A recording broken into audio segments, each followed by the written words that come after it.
السلام عليكم. نحضر معكم فطائر نباتيه. نضيفوا معلقه كبيره من الزبده بلديه تقريبا 14 غرام، ونخليوها حتى تذوب وتزول الرغوه، ونضيفوا ليها 170 غرام من زهور القرنبيط، 30 غرام بصل مقطعين مكعبات، الملحه، ونخلطوا الكل ونخليو الخضر حتى طيب لينا او حتى يولي اللون ديالها بني.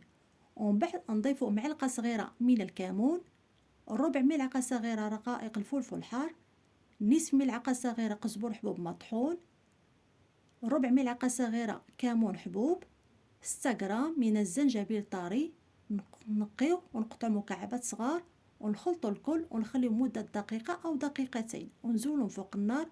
نضيفوا 30 غرام من القزبر طازج مفروم ونخلطوا الكل ونحتفظوا به جانبا. نعملوا غلاية مزدوجة حمام مريم.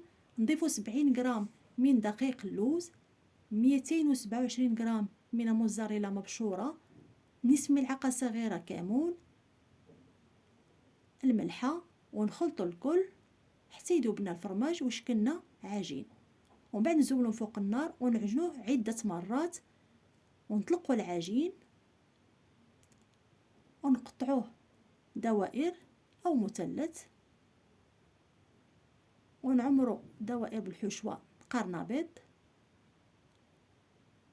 ونسدو الفطائر بالفورشيط ونتكوهم بالفورشيط، ونسخنوا الفران من قبل وندخلوهم يطيبوا حتى يولي اللون ديالهم بني، ونخرجوهم ونقدموهم بالصحة والراحة.